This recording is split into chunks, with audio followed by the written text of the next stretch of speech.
So this is chapter 12. The name is light. First of all, we will be doing the explanation of light. Can we touch light? No. Can we weight it?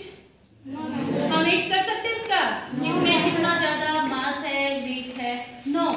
So it means light is a form of energy. और ये किस form में travel करती है? Form of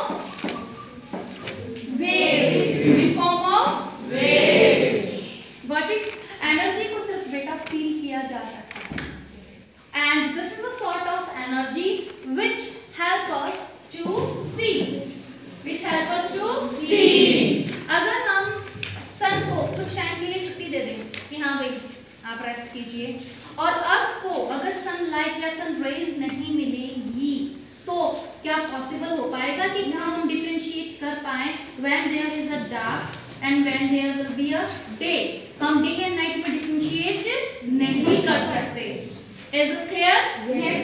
तो earth पे light का main source क्या है? सन.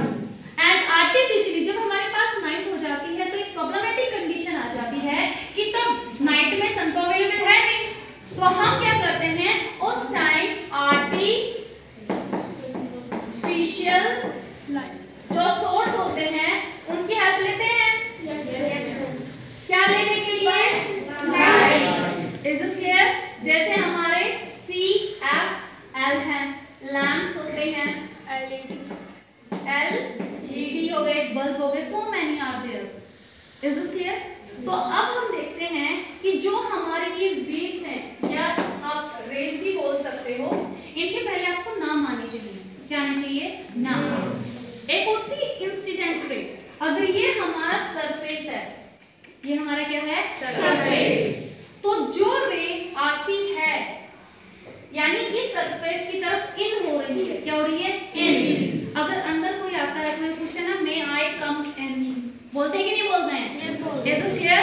तो यहाँ पे जो अंदर आ रहा है यानी सरफेस की तरफ, ये है हमारा एक सोर्स. क्या है? सोर्स. ये जरूरी नहीं सन हो, क्योंकि सन क्या स्क्वायर होता है, तो इसीलिए हमने इसको क्या बोल दिया है? सोर्स. ये सन भी हो सकता है, कोई लैंप भी हो सकता है, कोई CFL भी, मतलब जहां से भी हमें क्या मिल रही है? लाइट. तो ये S for Sunny, S for क्या है? सोर्स. किसका सोर्स? लाइट. तो लाइट की तरफ से एक रे आई. अभी हम एक ही रे को देखते हैं. ये इन हो रही है तो इसके ऊपर इसका नाम आ जाता है. क्या बोलते हैं इसको? Incident ray. Is this clear? Yes. अब जो एक सरफेस से आपने बॉल देखी है, एक फोर्स से अगर आप उसको जमीन पे मारते हैं तो बाउंस होती है. yes. ऐसे ही हमारी जो लाइट एनर्जी होती है उसके पास भी एक पावर होती है, एनर्जी होती है. वो इस सरफेस के अंदर नहीं जाएगी, वो यहाँ से बाउंस हो जाती है, या हम साइंस में इस फिनोमेना को बोलते हैं रिफ्लेक्शन. क्या बोलते हैं? रिफ्लेक्शन. ठीक है. और एंगल को देखने के लिए कि किस एंगल पे ये आई थी, किस एंगल से ये रिफ्लेक्ट हो गई, हम एक लाइन जो इसके परपेंडिकुलर है, परपेंडिकुलर मैथ में पढ़ा है 90 डिग्री. तो ये जो 90 डिग्री पे आपने लाइन को ड्रॉ किया है, it is known as normal. Is this clear? तो अब ये जो आपका एंगल हो गया, this is angle I. This is angle I. Incident ray और नॉर्मल के बीच में जो एंगल होता है उसको हम क्या बोलते हैं? Angle of incidence. Is this clear? ये देखिए, डस्टर अभी परपेंडिकुलर है. परपेंडिकुलर है. इंसिडेंट रे इसको हिट कर रही है. इन दोनों के बीच में कोई एंगल बन रहा है? यस और नो? ऐसा तो नहीं है ना? ये एंगल बना. ये 30 या 35 के आसपास है. तो इस एंगल को हम क्या कहेंगे? Angle of incidence. Is this clear? Yes ma'am. अब ये तो एंगल हो गया, लेकिन हमारी रे बॉल जैसी है. अब वो जो आई थी उतने ही एंगल पे बेटा वो रिफ्लेक्ट हो जाती है, टाटा बाय बाय कहके निकल लेती है. आई सरफेस को हिट किया और हिट करने के बाद जो एनर्जी थी वो वापस जा रही है. ये रिफ्लेक्शन होने के बाद गई है ये रे.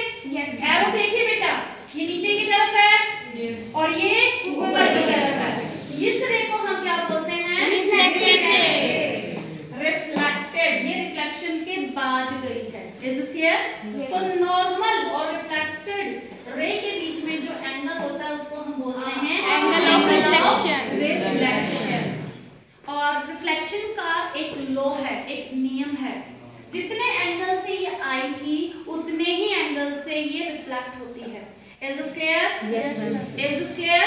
Yes. So angle I will be equal to laws of reflection है। Yes, ma'am. पहला लॉ क्या है? I is equal to first angle first जो आपका लॉ होता है वो Incidence ray and reflected ray lie on a same plane. Normal they lie on the same plane. हमारा प्लेन ये था, इसको नाम दे देते थे ए बी। अच्छा, एक है हमारा सी एंड डी। कैसा हो सकता है? रे में यहाँ पे बना दूं, नॉर्मल में यहाँ पे बना दूं, और एक तीसरा सरफेस ले लूं, रिफ्लेक्टेड रे यहाँ पे बना दूं। कैसा हो सकता है? तो बेटा पहला जो लो होता है ना, ये बुक में भी दे रखा होगा। Yes, ma'am. Page number 179. Yes, page number 179 मिल गया first law. The incident ray, the normal and the point of incidence and the reflected ray. आप ये तीनों ही जो रे हैं, इंसिडेंट, नॉर्मल एंड रिफ्लेक्टेड, ये तीनों ही लाइन एक सेम प्लेन पे होनी चाहिए। फर्स्ट लॉ समझ में आ गया? ऐसा नहीं है कि हम इस डेस्क पे अगर अपनी लाइट का एंगल देखना चाहते हैं, एक लाइन यहाँ पे ले ली, नॉर्मल में बना दूं यहाँ पे, कि हाँ यहाँ पे मैं नॉर्मल खींच देती हूँ और वहां पे मैं रिफ्लेक्टेड का एंगल नोट डाउन करूँ। नो, आपको जो भी रीडिंग, जो भी ऑब्जर्वेशन देखनी पड़ेगी वो एक ही सरफेस पे, एक ही प्लेन पे देखनी पड़ेगी। सेकंड लॉ अभी अभी हमने डिस्कस किया है। ये जो फर्स्ट एंगल है, एंगल आई, किसका एंगल था?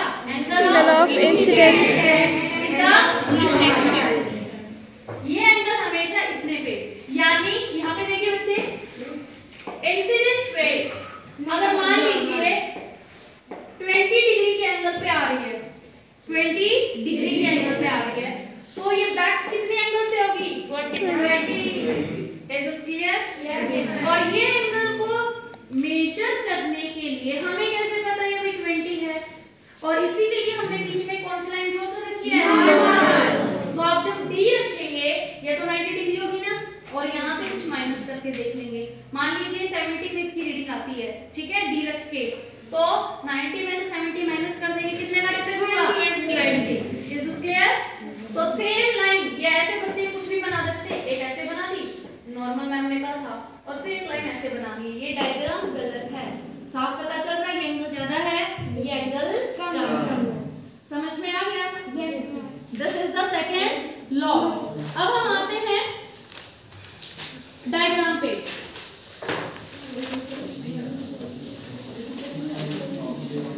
Pause this video.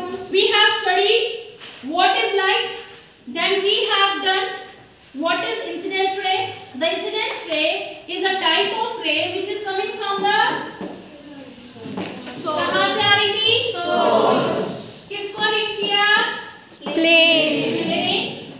ये हमारा क्या है? टाइप का सरफेस। वो सरफेस बेटा कुछ भी हो सकता है, ये डेस्क भी हो सकता है, मतलब ज्योमेट्री बॉक्स भी हो सकता है। आपको पता है चीजें देखते कैसे हैं?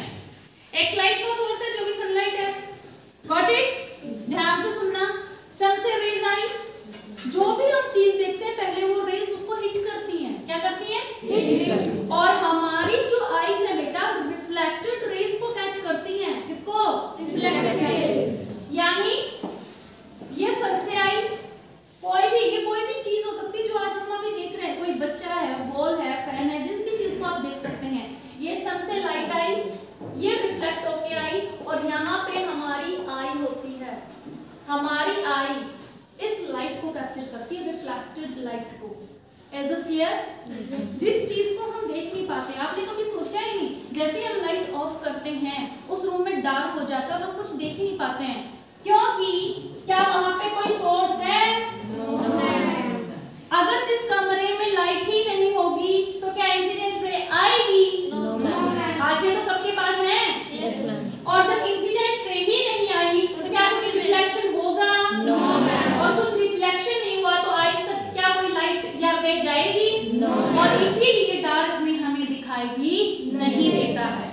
Is this clear? और उस रूम में कोई कैंडल आप जला दो, लाइट ऑन कर दो, फिर से सोर्स आ गया, फिर से ये प्रोसेस फिर से स्टार्ट होने लगता है। अब आपको पता चला दिखता कैसे है?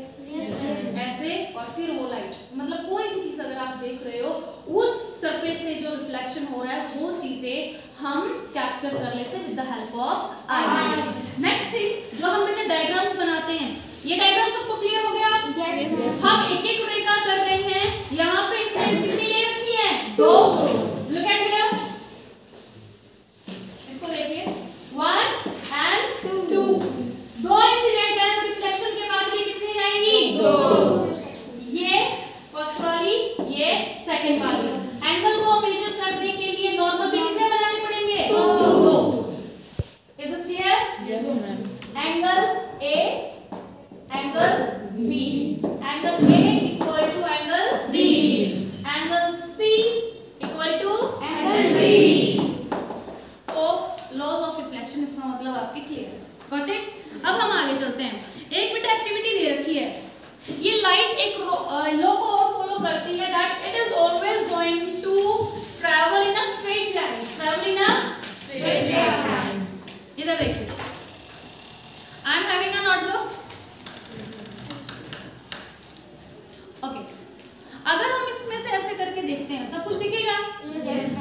क्योंकि यहाँ से अभी मैंने फिर बताया हुई रेस कहाँ पे जाएंगी मेरी? आईज।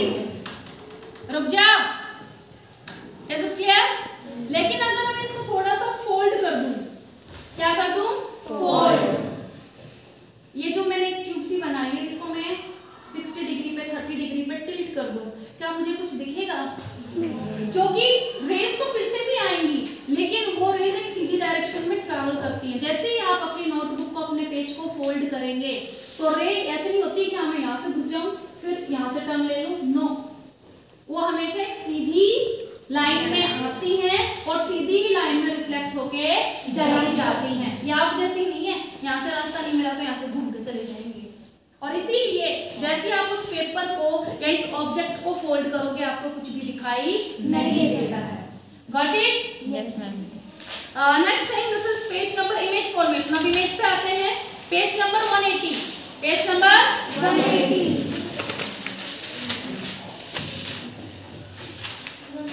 क्लेडोस्कोप,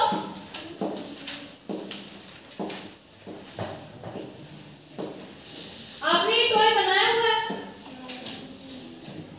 ऐसे ऐसे बेटा हमें थीम्स पे प्लेनी पड़ती हैं मल्टीपल इमेज के लिए। हम मिरर में देखते हैं तो हमारे जो सामने वाली इमेज है, क्या हम उसके साथ हैंडशेक कर सकते हैं? नो। वो कौन सी इमेज है? और जो मिरर हम अपनी इमेज देखने के लिए यूज करते हैं वो कौन सा होता है?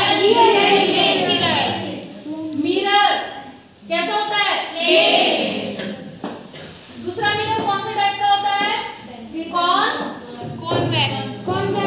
And the third one is concave, यानी थोड़ा सा कैसा होता है? कर्व। क्या होता है? कर्व। और कॉन्वेक्स ऊपर से थोड़ा सा क्या होता है? उठा हुआ होता है। Is this clear?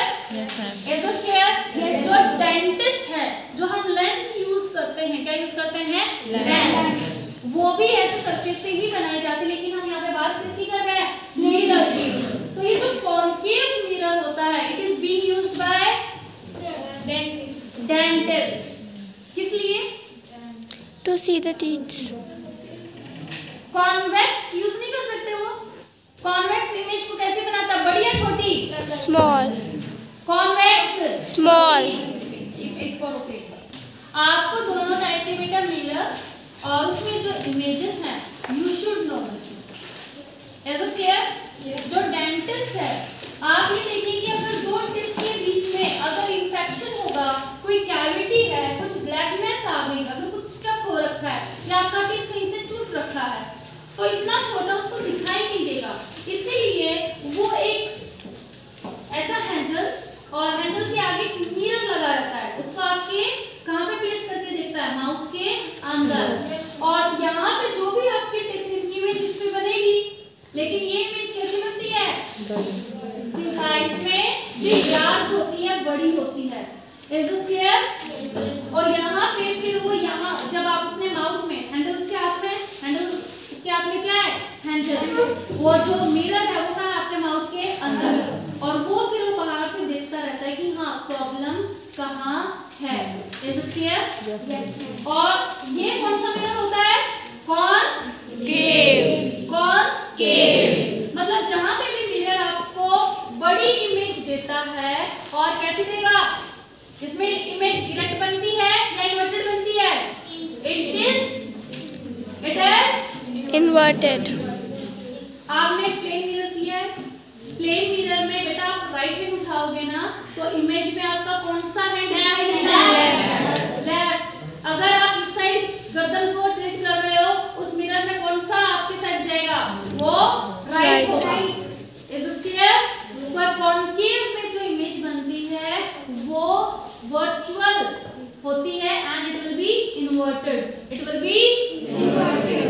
कॉन्वेक्स की बात करते हैं। कॉन्वेक्स इमेज को छोटी छोटी बनाता है। क्या बनाता है? छोटी। आपने ये जो ड्राइवर्स होते हैं, ड्राइवर के साइड में एक मिरर होता है। कौन सा मिरर होता है? कॉन्वेक्स। कॉन्वेक्स। उसमें हम गाड़ी के पीछे कौन से व्हीकल्स मूव कर रहे हैं इसको बोलते हैं रियर मिरर। क्या बोलते हैं? Rear mirror. आपने गाड़ियों में देखा होगा सामने, जैसे ड्राइवर जिस सीट पे बैठता है, अगर हम कार की बात कर रहे हैं, उसके यहाँ पे भी एक मिरर होता है। वो पीछे जो स्क्रीन लगी रहती है पीछे से देखता रहता है, या जो बस चला रहा है, ट्रक चला रहा है, उसकी साइड में ऐसे करके मिरर लगा रहता है।